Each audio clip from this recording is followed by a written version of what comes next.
Olá, seja bem-vindo a mais um vídeo aqui no canal do Humaniza.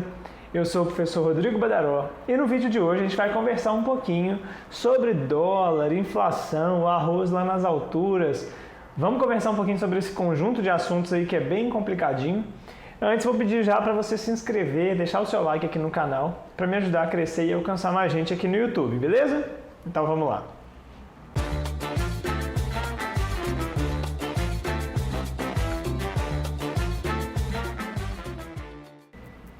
Bom pessoal, você que está minimamente atento ao que está acontecendo no Brasil ao longo dos últimos meses, do último ano, basicamente vai ver que o dólar já vinha alto no Brasil há bastante tempo.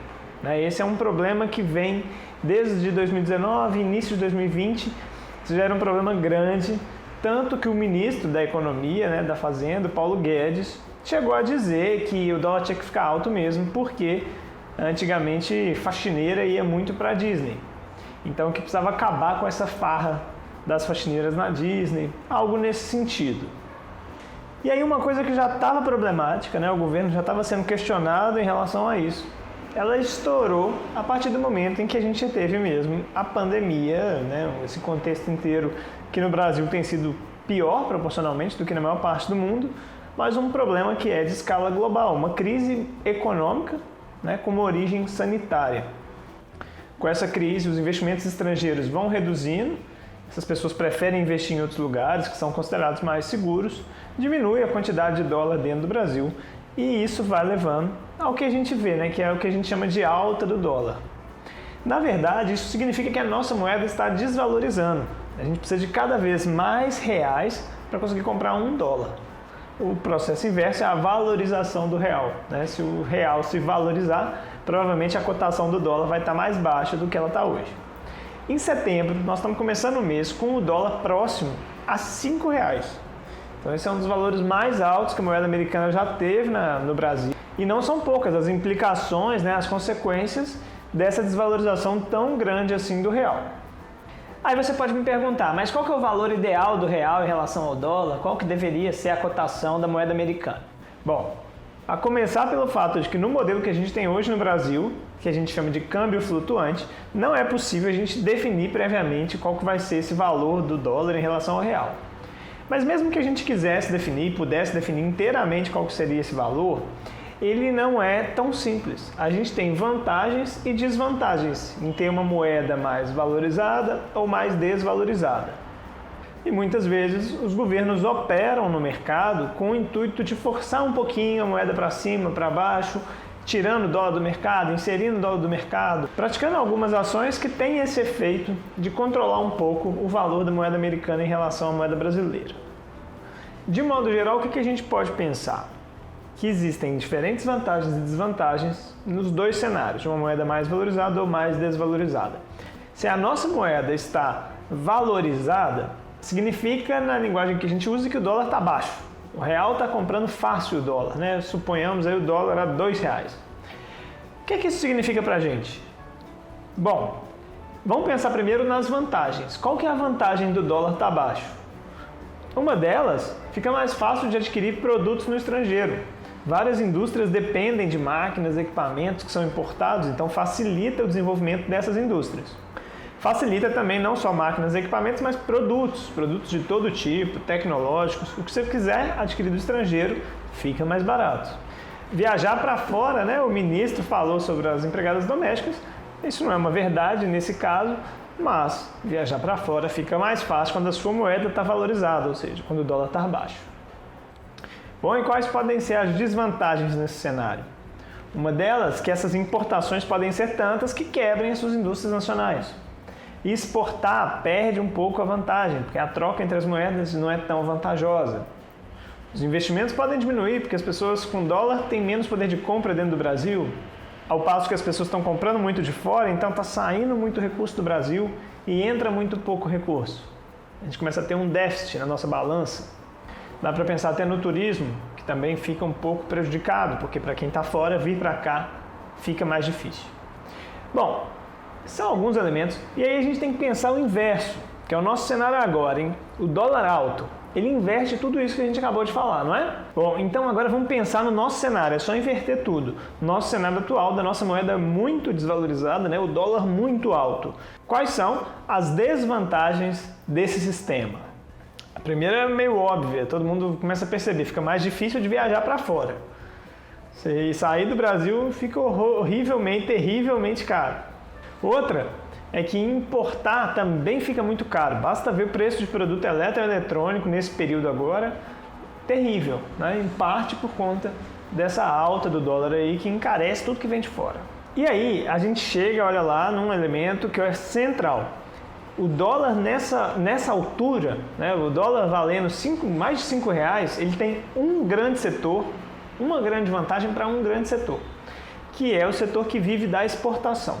Então, se a gente pensar o Brasil é um país que é marcado por ser, já se falou muito sobre o grande celeiro do mundo, né? Um grande lugar onde se produz de tudo. O Brasil é um dos maiores produtores de quase qualquer gênero agrícola que você pensar, né? As commodities, isso aí.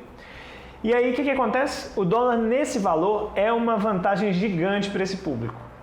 Para eles é ótimo vender para fora com o dólar estando custando mais de R$5. Por que isso? Porque o valor no mercado internacional é dado em dólar.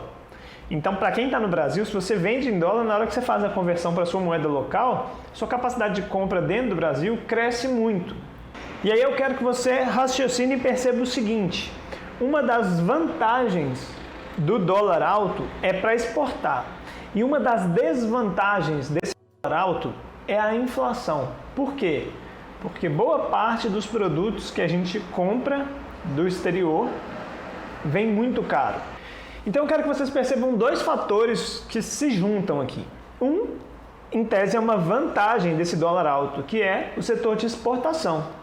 Esse setor vai encontrar um mercado internacional que paga sempre em dólar, né? O valor é estabelecido internacionalmente, aí, porque são produtos consumidos no mundo inteiro, como o caso do arroz.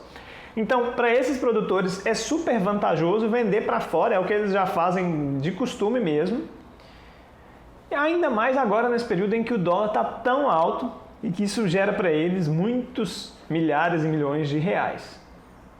E paralelo a isso, a gente vê uma das desvantagens desse dólar alto, que é a inflação. Porque o ex-ministro Ciro Gomes, né, ex-candidato à presidência, vive dizendo, e é muito didático mesmo, que o povo não come dólar, mas o povo come pão, e pão é trigo, e trigo a gente compra em dólar, né? Então, ou seja, o dólar impacta diretamente na alimentação do povo.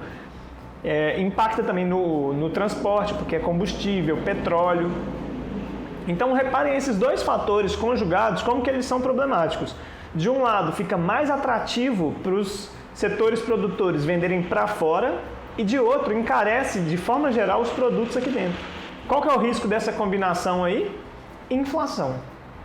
Esse é o maior risco que a gente está vendo agora, muito em cima do arroz, mas já foi alguns meses atrás em cima do feijão, e a gente fica com medo porque o Brasil não está crescendo, né? Pelo contrário, está na maior recessão de sua história, e a gente vendo o risco de inflação em meio a uma crise econômica é o pior cenário possível. E para piorar, como se não bastasse, a gente tem a notícia de que o governo cortou pela metade o auxílio emergencial.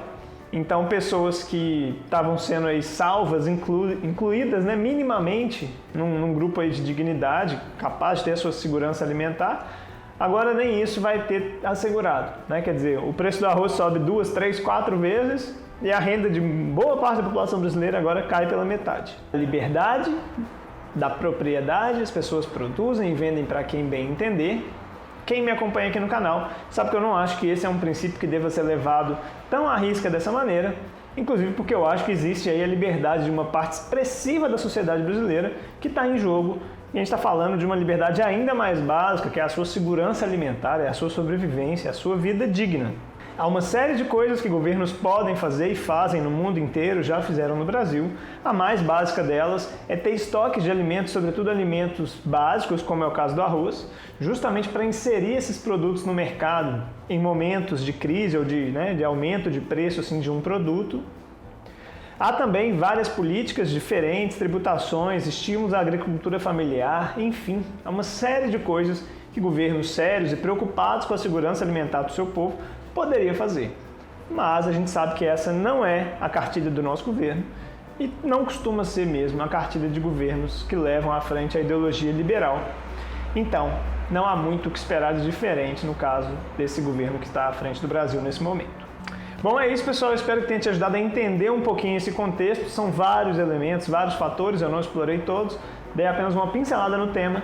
Em breve a gente pode falar mais e falar sobre outras questões que envolvem. Espero que você tenha gostado, deixa seu like aí, se inscreve no canal, manda para algum amigo, ajuda também a espalhar um pouco essa ideia aqui e eu espero você no vídeo da semana que vem. Antes, me procura lá no Instagram, @humaniza1, é um ótimo espaço também para a gente ter uma troca.